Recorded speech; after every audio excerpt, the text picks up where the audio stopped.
Welcome to a video about the basics of linear transformations. So I'm hoping you all remember what a function is.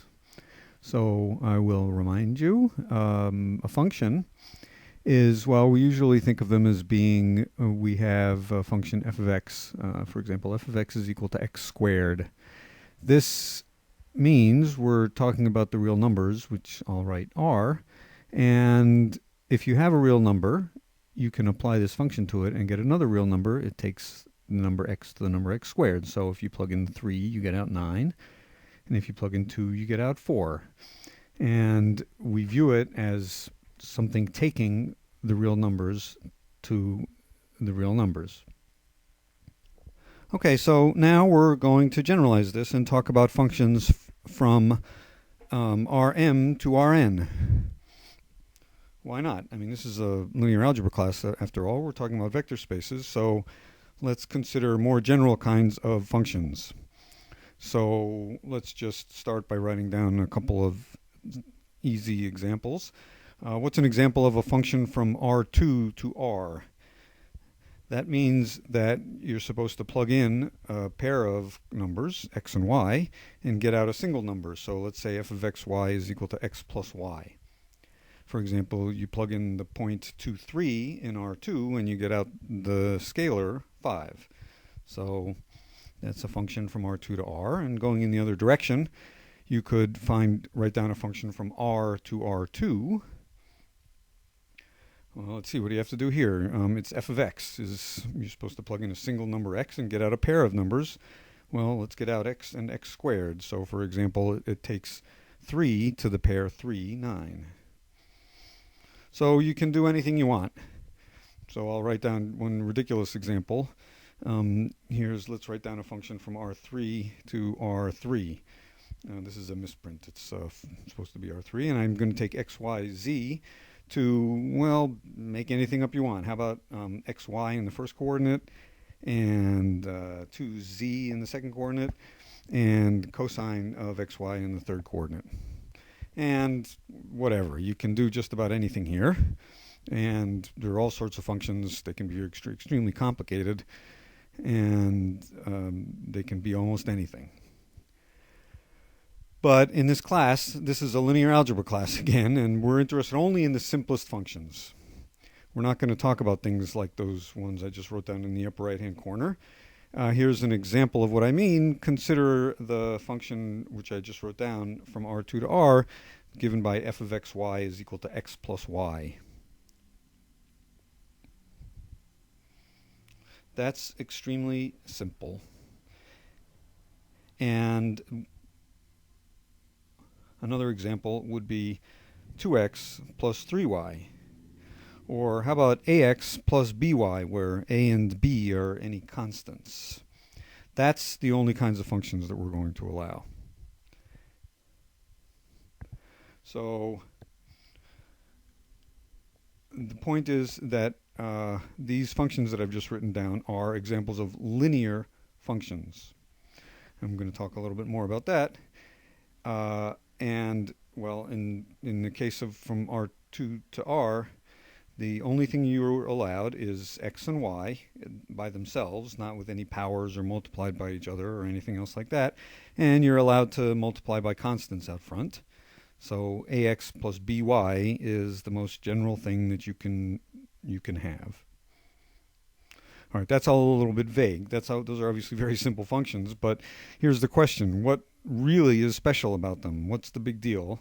Why am I focusing on these functions like this?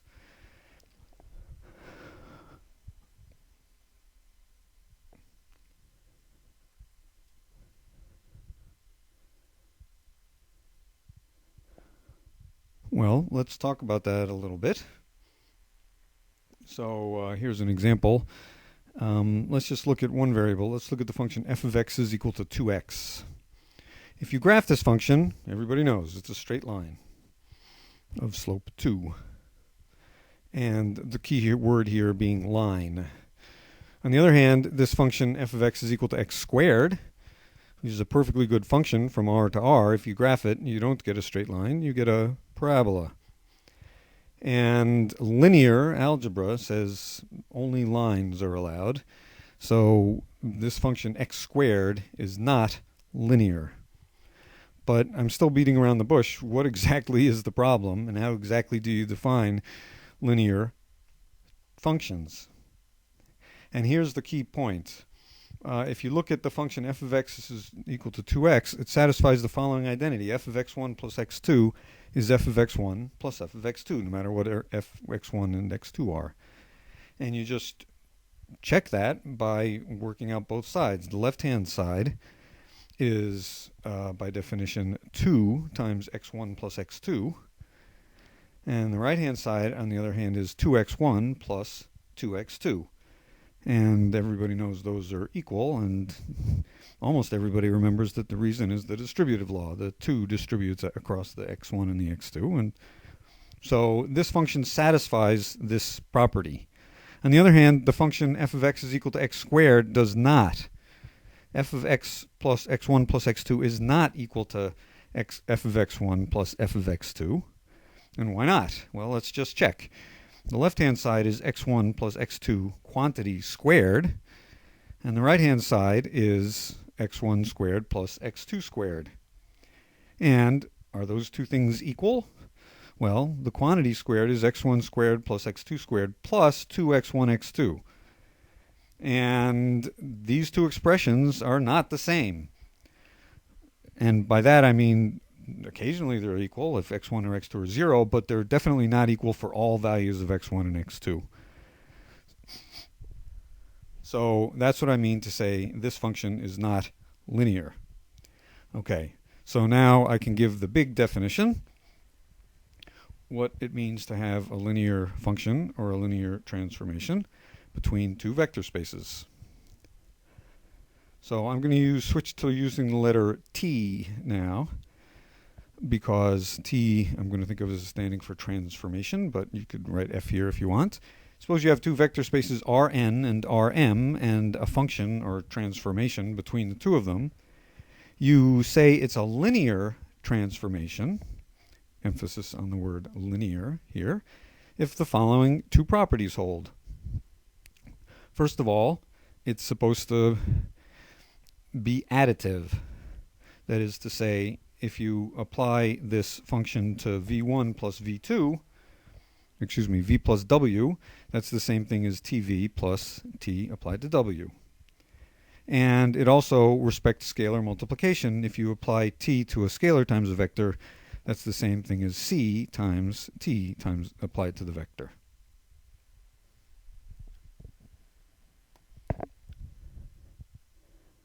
And of course, I mean, this is supposed to be true for all vectors in Rn and all scalars C.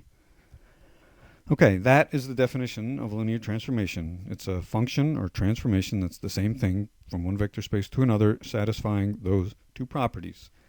So let's write down linear transformations from R2 to R2. Well, let's see, t of x and y is going to have to be some pair of numbers. In the first coordinate, let's see, well, I can put ax plus by if a and b are any scalars, and in the second coordinate I can put anything similar. I'll call it cx plus dy. And I'm allowed to use any scalars a, b, c, and d here.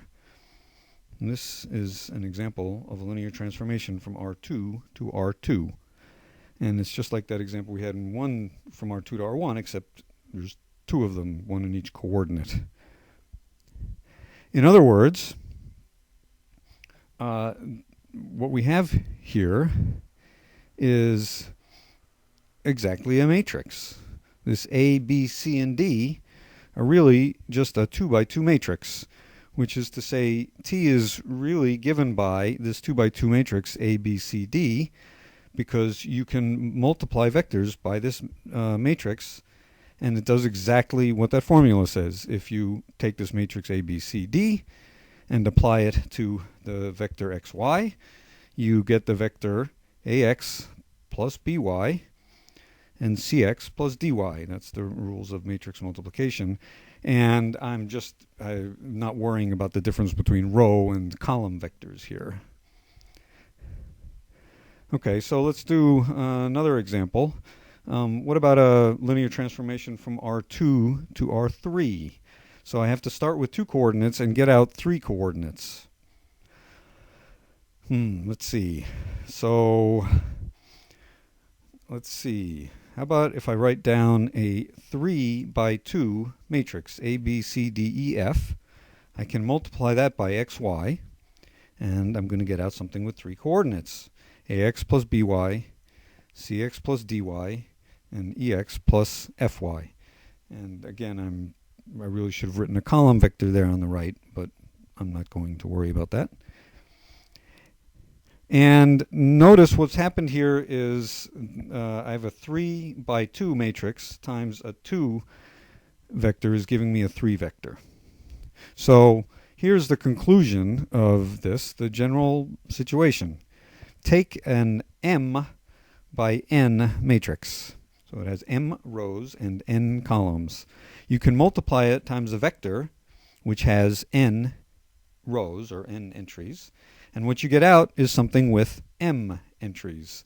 And I think of it as being the blue N's cancel, and what you're left with is a red M. So, in other words, an M by N matrix is giving you a function or transformation from Rn to Rm. It takes the blue N vector to the red M vector. And the fact is that it's linear. This is a linear transformation. Any matrix gives you a linear transformation. That's a basic property of matrix multiplication, which is to say TV plus W is equal to TV plus TW. Oops, I'm sorry, that's a misprint there. The right-hand side should be TV plus TW, and then TCV is CTV. Okay, so here's the really big theorem. This is fundamental to all of linear algebra. So we have 2 vector spaces Rn and Rm. Suppose I have an M by N matrix. Then I can multiply N vector and V and take it to the M vector TV. That's a function from Rn to Rm. And it's linear.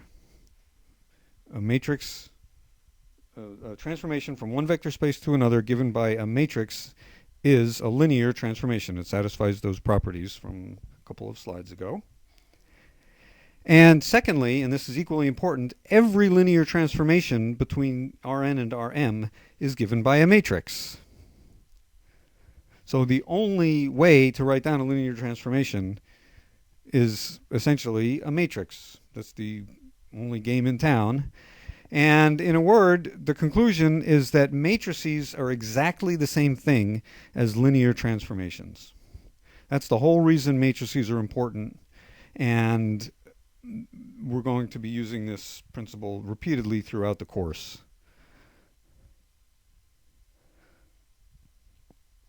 Okay, so let's just conclude with one final example. So here's an example of a linear transformation from R2 to R2. I'm going to take the matrix T given by 0, 1, minus 1, 0. And it's a 2 by 2 matrix, so it maps R2 to R2. And I'd like to visualize it. Well, let's see. It takes the vector xy to the vector y minus x. So I guess as a formula, that's fine. There's nothing else to say. But I'd like to draw a picture and sort of see what this thing's doing. So I'm going to draw 2 copies of R2. One is where we start, and then the other one is where we're going. And so the vector 1, 0, for example, if you apply this linear transformation to it, you get 0 minus 1. So it takes the x-axis to the negative y-axis. And it takes the vector 0 minus 1 here in red in the original R2 goes to minus 1, 0 in the target space over here in the minus x direction. And if you plot a few more points and scratch your head a little bit, you'll see that what this linear transformation doing is exactly rotating the plane by 90 degrees clockwise. It's taking 1, 0 to 0, minus 1, and 0, minus 1 to minus 1, 0, and so on. It's a rotation, and actually any rotation is a linear transformation, and this is an example of a rotation by 90 degrees.